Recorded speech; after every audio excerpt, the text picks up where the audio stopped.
You're listening to the Midlife Marriage Mastery podcast. Conversations for women ready to reimagine, revive, and reignite love in the second half of life.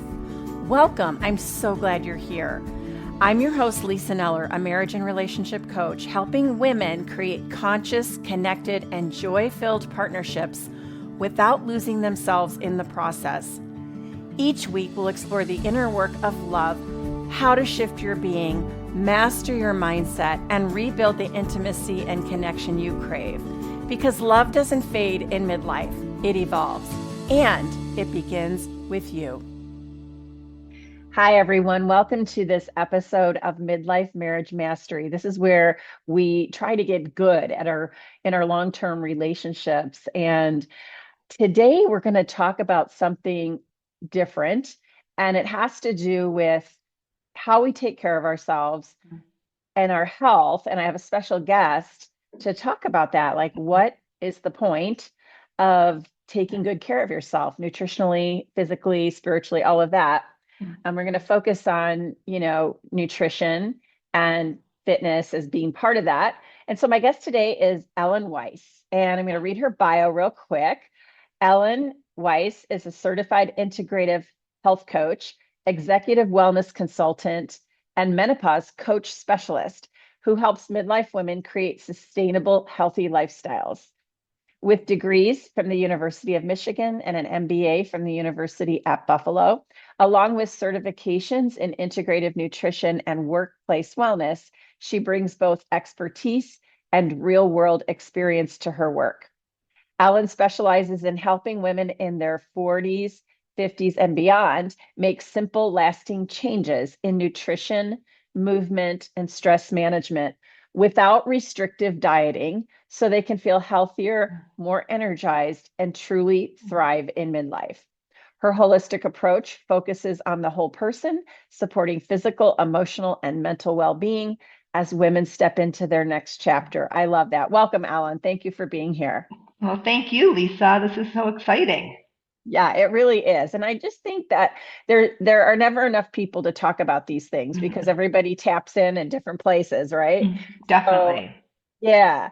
So we're going to talk about long-term relationships. You are an expert. You walk your talk. I see how you work out. I see how you eat. I know that you live what you believe and teach. So but this is a different topic. Like, usually we're talking about mental health issues within relationships, past trauma, like skill development and that kind of thing. And this is a different piece. Like, what does having good health have to do with long-term relationships? So my first question to you is, when you look at long-term relationships, what is the connection that you see between how someone cares for their body and how they show up in their marriage? I think there's a lot of connection. And, when you think about health and wellness, I always like to say we start with food and exercise, but it's so much more than that. Like you've said, it is the emotional well-being, the mental well-being, social well-being, spiritual well-being. But, we need to take care of our bodies, both inside and outside, first and foremost for ourselves, so we can be the best version of ourselves for our significant others, for our family, for our friends. But it's really important to make sure that we are strong. Like I said, both inside and outside. It's not just how you look on the outside, it's also how you feel on the inside. And I think that what really can lead to building strong relationships. Yeah, I mean, I can relate to that so well. I don't like, when I was young and was having babies, and I was really into working out back in those days. As my kids got a little older, I tapered that back into more yoga and sort of low impact stuff. And I've always been, somewhat pretty conscious about my diet. Mm-hmm. As I've gotten older, and you can relate to this, we're now grandmothers and we have to Mm-hmm. bend over and pick kids up That's it. and manage physically in a way that we don't remember 30 years ago when we were doing it, right? It takes a lot. Um, but getting back to the women in midlife, a lot of them feel exhausted or Hmm. disconnected from their bodies. Hmm. So how does that impact emotional availability and connection with a partner?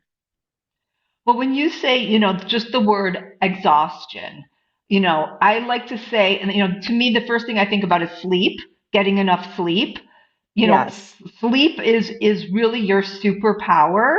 If you get a good night's sleep, you will have the energy to eat well, to make a healthy lunch, make a healthy dinner. You'll have the energy to work out, whatever that means for you. And you'll have the energy to connect with your loved ones, with your spouse, with your kids. You need to have this sense of energy. And how do we get that energy? Well, food is fuel, so we have to eat the right kinds of food. And our body is a machine, and we need to move our body and take care of it. Um, and that includes sleep, that includes nutrition, movement, stress, all that stuff comes into play. There's not one easy fix in life. I think that's something else that we've really learned.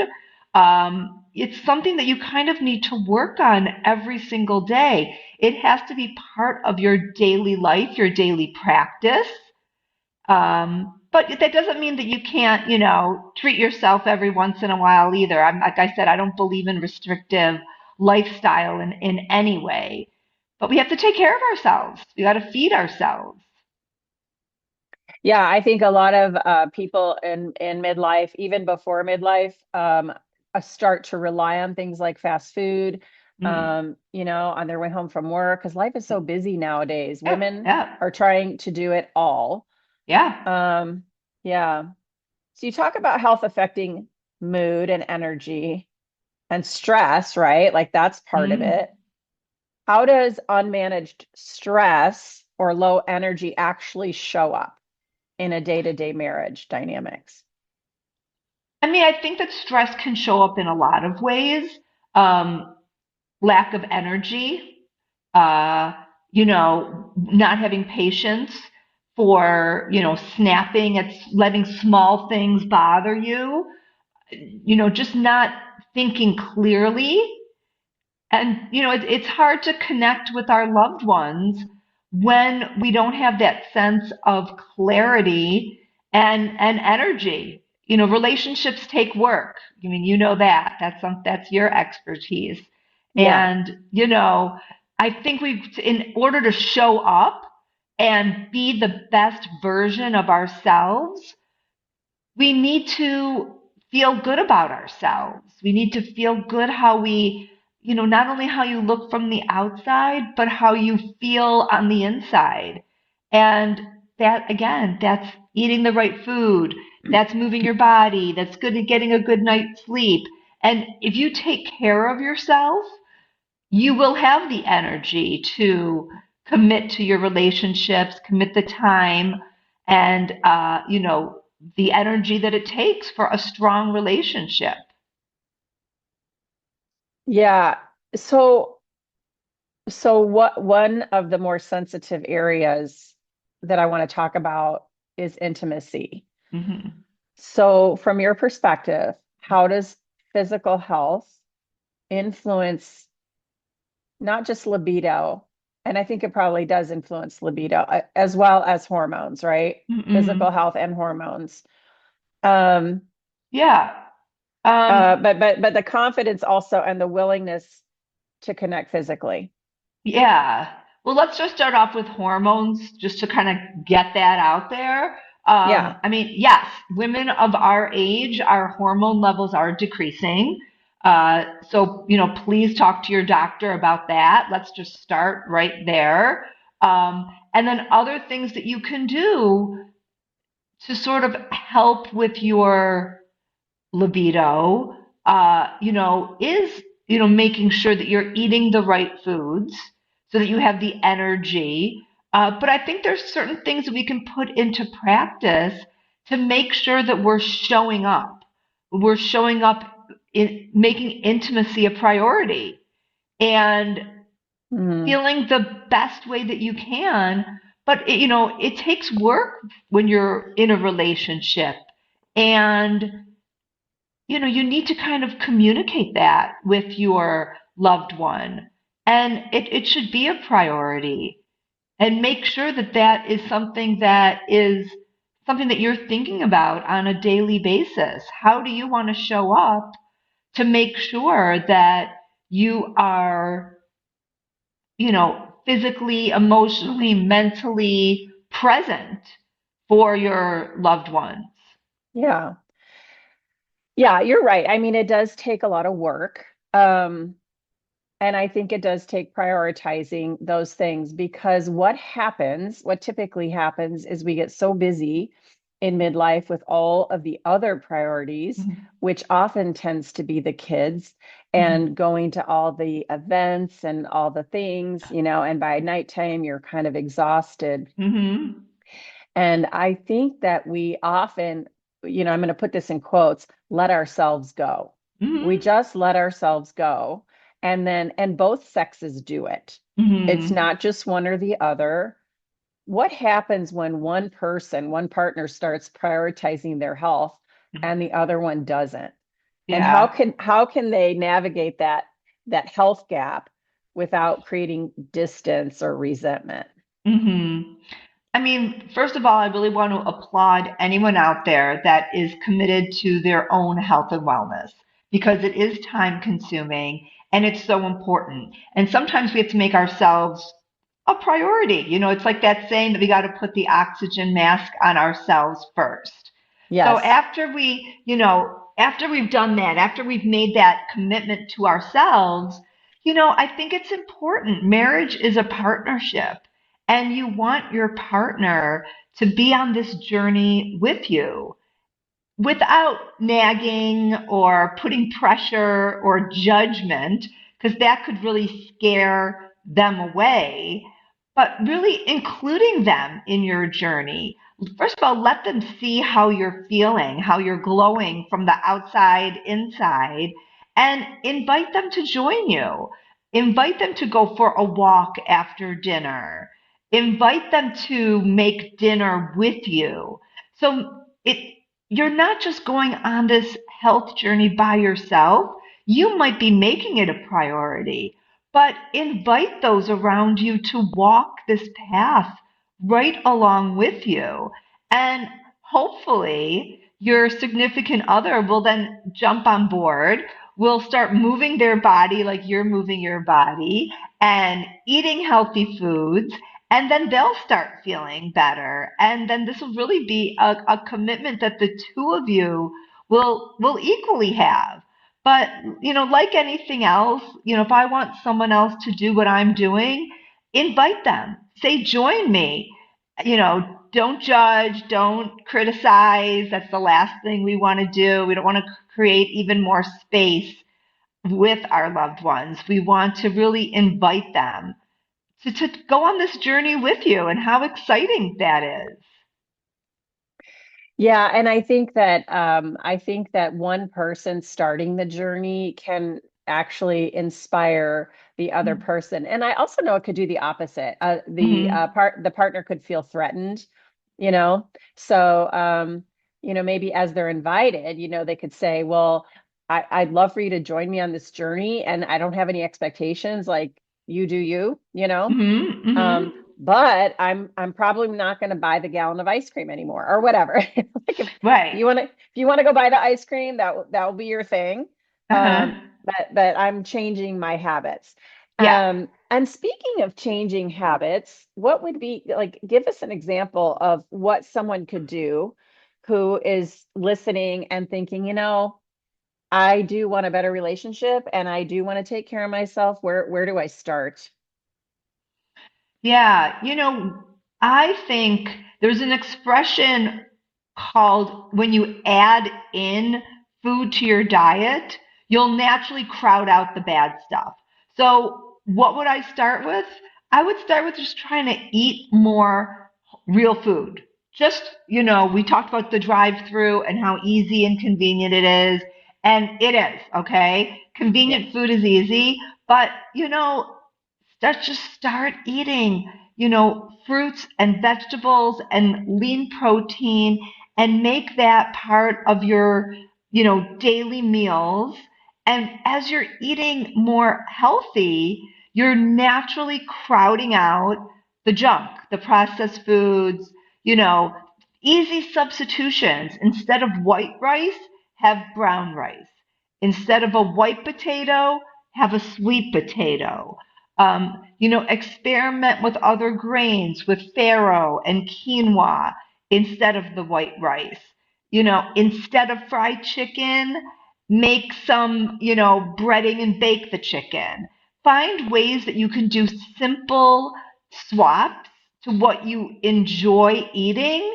And then I think you'll naturally feel that sense of energy and satisfaction by just making a few changes. And I really believe in that 80-20 lifestyle. I don't believe in perfection. I don't believe in restrictions. So yes, you can still treat yourself 20% of the time. And if you really want that ice cream that's still in the freezer, and if your spouse has 2 scoops and you want a half a scoop, go for it. Why not? So yes, you should still treat yourself, but the more that you are feeding, the more that you're fueling your body with good food, you're not going to be hungry for the junk. It makes so much sense that you say that. And I have never been a dieter or I've never done anything extreme. But what I have done is I've read a lot of magazines over the years, and I have picked up little things here and Hmm. there. Here's one, avocados. Avocados is a healthy fat, and it's high in fiber, right? Exactly. So Yes. who doesn't love avocados? I mean, I love guacamole, Yeah. and that's where most people get their introduction to avocados. But I will just eat them sometimes just alone or with eggs, Hmm. or sometimes I will put it on a piece of toast Hmm. with maybe a little arugula or something like that, or Yeah. microgreens, right? Like you could Uh-huh. just experiment with different things. Yeah. And it's interesting because I just bought a book. Now I'm almost 68. So, I've been around for a while, and I've incorporated a lot of things, but I'm not done learning. Like Hmm. I still need to tweak. I still need to work on my fitness. And so I bought this book. I think it's called Medical um, something food. I mean, it has to do with Hmm. fruits and juices and things like that. Okay. And they're healing. So Hmm. these particular foods are healing foods, according to the expert and the author. And so I just got it like 2 days ago, and I can't wait to just dig in because I feel like I might not do all those things in there, but I might do Hmm. one. I might incorporate one. Right. Um, do you have any examples of books or anything that you would suggest for someone to start getting some ideas and started?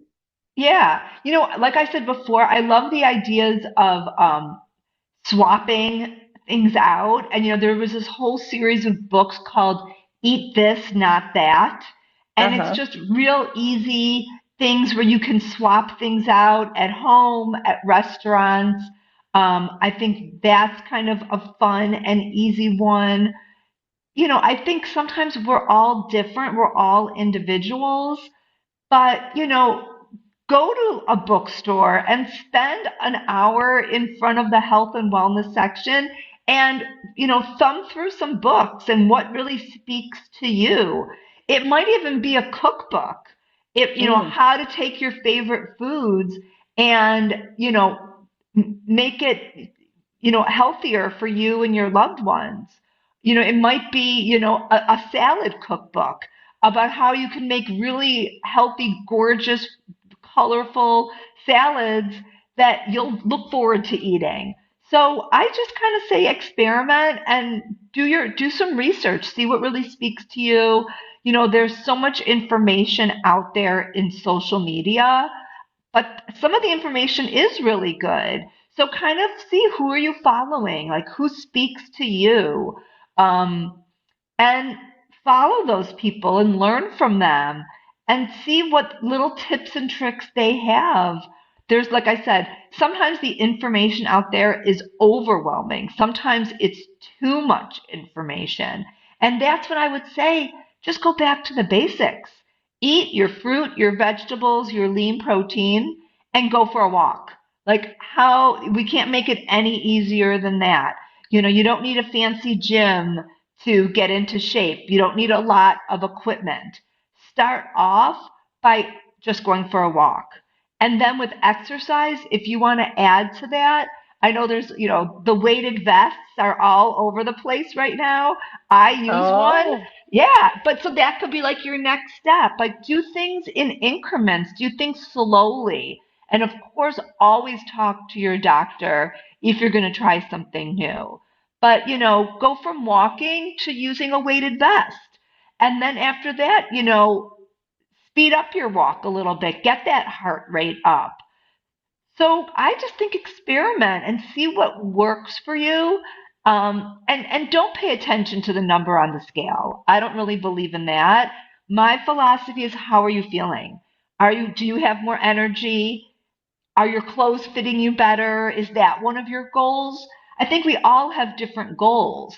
I think, like you said earlier, being a grandmother, if your goal is to get on the floor with your grandchildren, yes, yeah. then practice that. Even Yeah. literally practice sitting down on the floor and practice standing up, because it's work and sometimes it takes practice.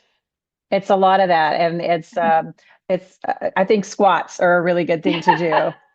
Squats and forward folds, because you'll be picking up a lot of Yeah. toys and And things and like engaging that. your core. Don't forget to engage your core when you're pulling those little ones up and chasing after them.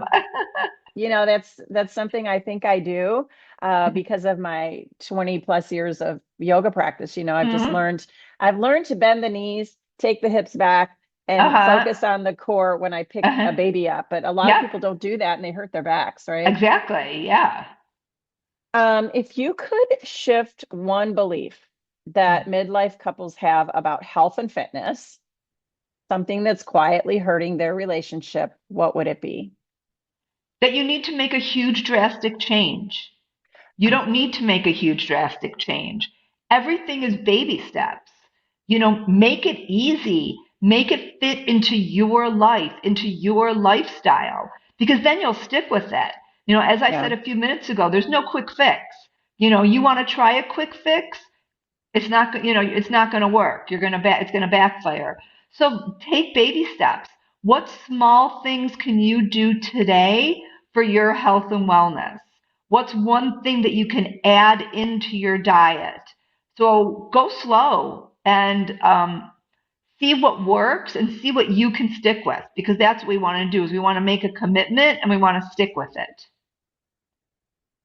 Yeah, I did a video last week. I went for a walk and I talked about starting over. Mm. Because I feel like I start over a lot because I get sick, I get Mm, sick. mm, I also mm. have the cold sore virus and that Uh-huh. drags me down. And so whenever Uh-huh. I'm down, I don't want to work out. So it's I keep starting over. And so today, for example, my daughter was at a park about 2 minutes from me, really. But Mm-hmm. walking distance, it took me 11 minutes to get there.